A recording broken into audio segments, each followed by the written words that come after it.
ये मेरे पास है एम्प्लॉय डेटा सेट। पहला कॉलम में है एम्प्लॉय आईडी, दूसरा में employee name, respectively manager name, department और शिफ्ट टाइम। इधर मुझे कुछ एम्प्लॉय आईडीज दिए गए हैं, उनका मुझे employee name, manager, department, shift time निकालना है। तो या तो ये एक तरीका है कि मैं सभी जगह फिल्टर लगाऊं कि 102 एम्प्लॉय आईडी का क्या है। ये छोटा डेटा सेट है तो मुझे आंखों से यहाँ से दिख जा रहा है, बट ये बड़ा रहता तो मुझे कितने बार फिल्टर लगाने पड़ते हैं, 4 बार। और ज्यादा डेटा रहता तो 7, 8, 10 बार। तो हम लोग फिल्टर लगा के ये लिख सकते हैं, लेकिन इसमें बहुत टाइम लगेगा। दूसरा, हम लोग सर्च भी कर सकते हैं, सर्च करके भी लिखेंगे तो बहुत टाइम लग जाएगा। तो इन सब को ओवरकम करने के लिए हमारे पास एक बहुत ही पावरफुल फॉर्मूला है, वी लुकअप फॉर्मूला। तो आज हम लोग वी लुकअप फॉर्मूला खुद से नहीं लिखेंगे, आज हम लोग V lookup formula Microsoft Excel से लिखवाएंगे। क्योंकि इनिशियली क्या होता है कि वी लुकअप फॉर्मूला थोड़ा टफ लगता है। ठीक है, तो सबसे पहले हम लोग जाएंगे फॉर्मूला टैब में। फॉर्मूला टैब के बाद हम लोग जाएंगे लुकअप रेफरेंस में।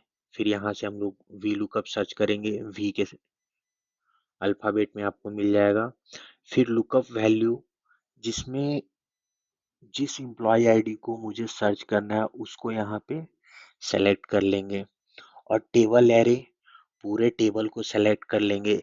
ये ध्यान में रखेंगे कि जो हमारा एम्प्लॉय आईडी है, जो मेरा लुकअप वैल्यू है, वो लेफ्ट मोस्ट कॉलम में रहना चाहिए और पूरा का पूरा सेलेक्ट कर लेंगे। कॉलम इंडेक्स नंबर, मुझे एम्प्लॉय नेम चाहिए तो employee name name column number 2 में है, तो यहाँ पे 2 लिखूंगा और यहाँ पे मैं फॉल्स लिख दूंगा। आ गया सुरेश। इसी तरह मैं बाकी चारों का लिखता हूँ आपके सामने, ताकि मेरे साथ साथ आपको भी याद हो जाए।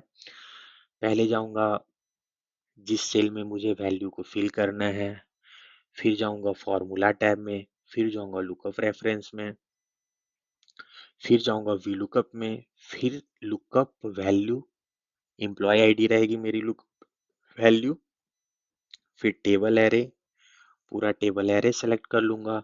कॉलम इंडेक्स नंबर, मैनेजर ने मेरा कॉलम इंडेक्स नंबर 3 में है, 3 में यहाँ पे कर दिया फॉल्स। अब ये इसका मैनेजर भी निकल गया इस एम्प्लॉय आईडी का। फिर जाऊंगा फॉर्मूला टैब में लुकअप रेफरेंस, फिर लगाऊंगा मैं वी लुकअप, फिर लुकअप वैल्यू, फिर पूरा टेबल सेलेक्ट करूंगा।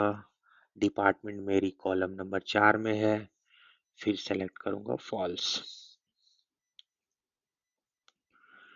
फिर जिस मुझे शिफ्ट टाइम निकालनी है, फॉर्मूला टैब, लुकअप रेफरेंस,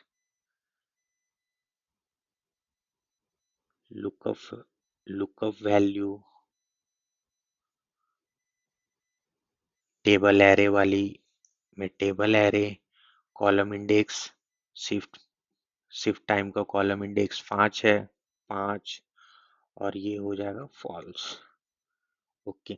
तो क्या अब मैं सारे का लिखते जाऊंगा? नहीं, अब मैं सबसे नीचे में आ जाऊंगा। सॉरी।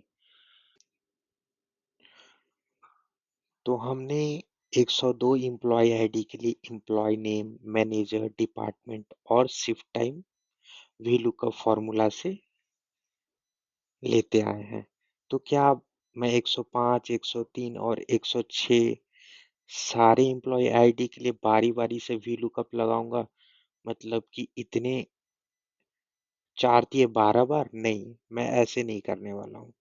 मैं इनको सेलेक्ट करूंगा और बाकी सेल्स जो खाली हैं उन सारे को सेलेक्ट कर लूंगा और सीधे कंट्रोल डी प्रेस कर दूंगा।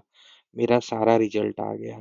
अब देखते हैं कि सही आया है कि नहीं। 106, 106 सुजाता, मैनेजर बानी, department marketing, shift time morning, तो सही हो गया। तो thank you guys. Practice worksheet description box में है, आप वहां से डाउनलोड करके प्रैक्टिस कर सकते हैं। Thank you, bye bye.